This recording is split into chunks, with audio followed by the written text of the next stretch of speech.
kochani, w tej oto cudownej Buganwili zapraszam Was na odcinek z Tarragony. Oglądajcie!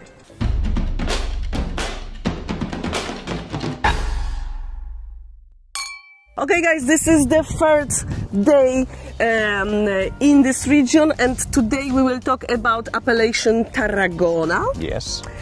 My guide is Edward from Vinyes del Terrer. Yes. Today we will talk about this amazing, really small appellation. Well, yes, it's quite small, but on the other hand, it's together with Alella, it's the oldest in Catalonia, the oldest one. So much more than Montsant and Priorat, for example. And everybody knows about Priorat, and not so many people know about Tarragona, Tarragona. so we will change that today. Exactly. Okay. Good idea.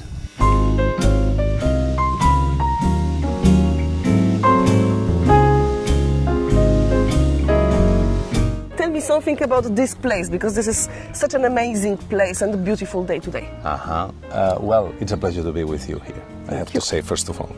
So we are just 2 kilometers away from the sea. So it's always windy, which has a huge influence on the vineyards. Yes. Because in one side, as you can feel, the sun, it's burning a little bit, but on the other hand, you have the wind, which helps you, of course, to get the freshness that I hope that you will feel on the wines that we produce. So what are the soils of Tarragona? Considering that we are very close to the sea, there was the sea here millions of years ago, so we have the Lumaquela soil, which is calcaric with the fossils encrusted.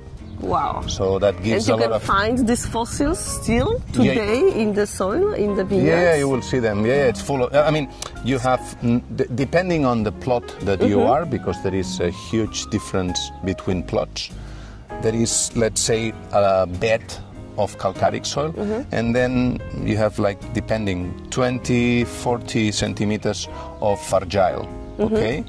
Which also gives some character, but let's say the big character, this, let's say, this terroir feeling that you have when you taste the wines, it's coming from the calcaric part of the soil. What about the grape? So then are you playing a little bit with different grapes than in Priorat and Montsant? Yeah, whites, it's Sauvignon Blanc and Macabeo, but Macabeo, it's not here. Okay. Our Blanc del Terrer comes from a wine estate that we manage 20 kilometers away from here. And then we have Garnacha, which is very typical from here, and Cabernet Sauvignon.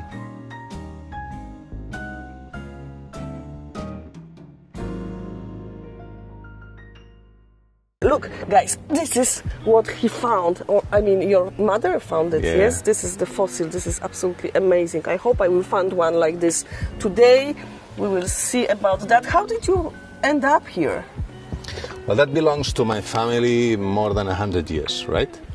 At the beginning of the century, that was full of vineyards, not only our wine state, but also it was, you know, but not only here in Spain.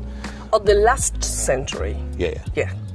So in Spain it was full of vineyards, everywhere, in places that you can even not imagine today. It was full of vineyards. Even in the Pyrenees, for example, in the mountains, everywhere. Then there was a big change here because the port played an important role and started to, let's say, import other products like almonds and hazelnuts.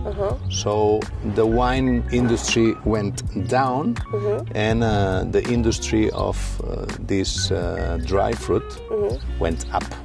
People here changed everything slowly into these new, let's say, products. Plantings, right? Yes. And my family did the same. My grandfather was living very well, just cultivating this kind of plantings. And then my father, in 1989, when he get this estate, because it not was a wine estate, it was a estate, said, look, I want to change everything because I do not have any pressure. I want to do something nice, and I like wine. And then he started to plant the first plants in 1989. At that time, we didn't know anything about doing wine, but my father loved working in the vineyards, right? And he was treating that like a garden. Okay. And he started to understand how to manage everything. From the very beginning, we get this character.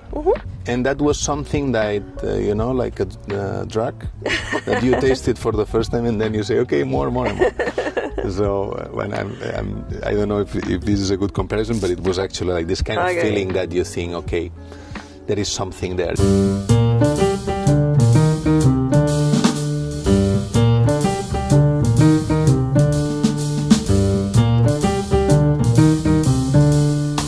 First wine you want me to try is actually the wine I already tried in Portugal, Vinyes del Terrer, yes? And this is 100% Macabeu. 100% Macabeu. And I can tell you that already when I tried it in Poland, I was like, wow! You can even see on my Instagram a description of this wine because I already tasted it. And I was really surprised by the complexity of this wine. So this wine, it's 2021 vintage. It's 80% fermented in inox and 20% in the concrete tank, that you saw downstairs, right? So the concrete, it's giving a lot of pureness, a lot of direct concept of the wine, and a bit of freshness. I think one of the most important things that we are going to talk today is the freshness, Mediterranean freshness, right? It's not, let's say, the kind of fruity wine that you would expect, with a lot of herbs, a lot of soil, a lot of salty aromas, a lot of minerality in some ways, and well, a lot of herbs, different Mediterranean herbs. Yes, absolutely. When I look at you, you look really beautiful in front of your vineyards, and the vineyards, you know, they are like flowing in the wind.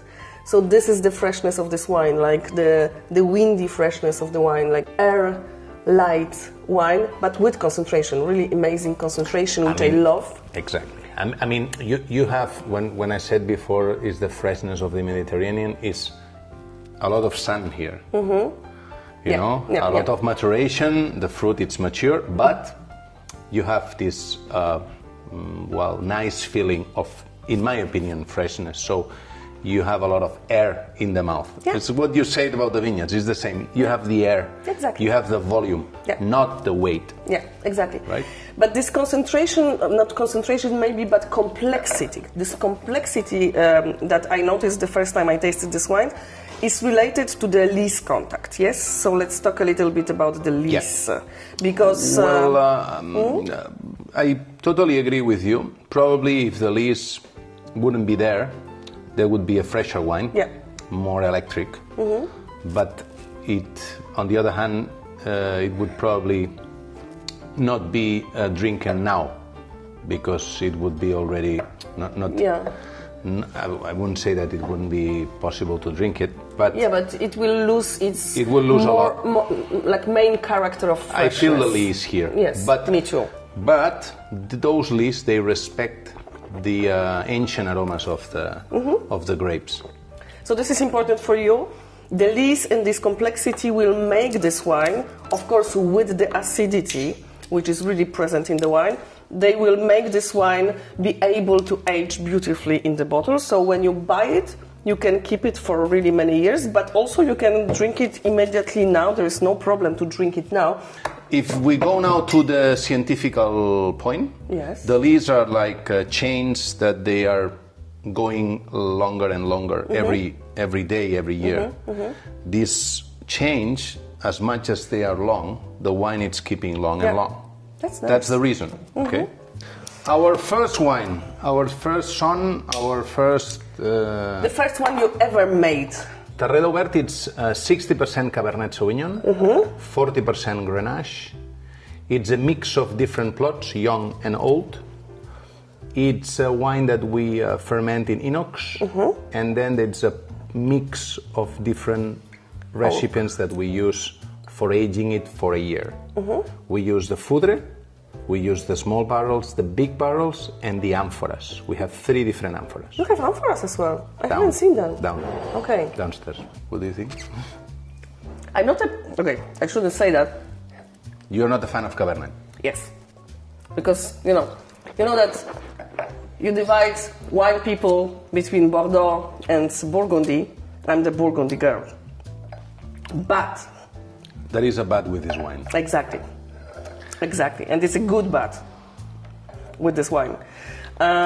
Because you were able to make this beast acceptable for me, if you know what I'm saying.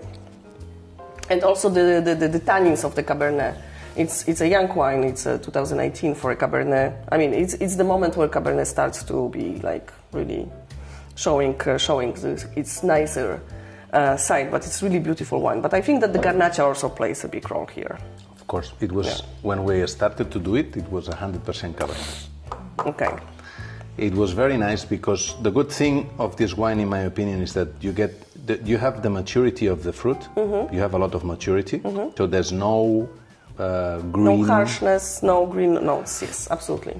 But at the same time, which is always, in my opinion, that plays a crucial role with in the winery, is that we get always this freshness.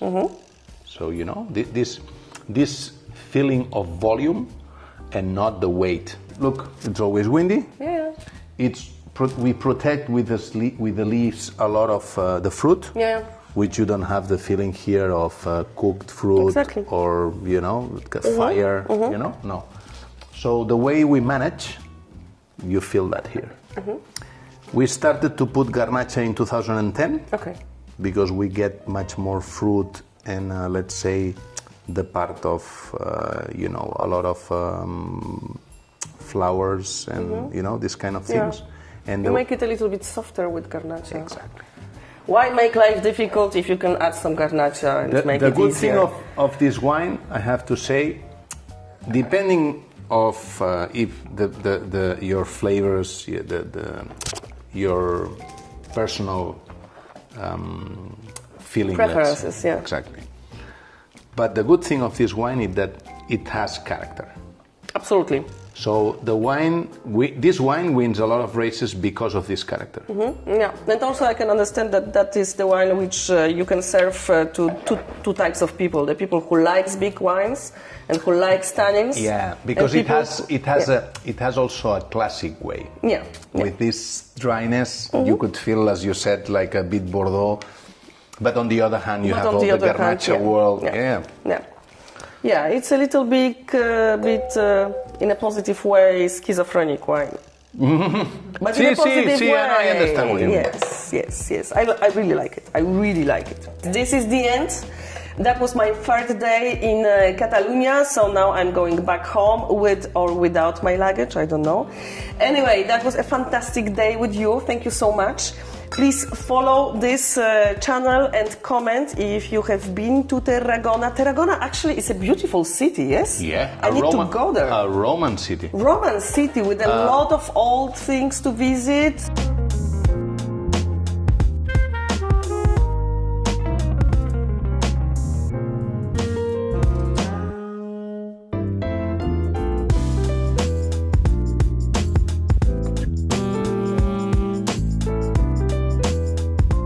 Comment if you have visited Catalonia, what are your favorite wines, subscribe and don't forget my Patronite, and see you next time.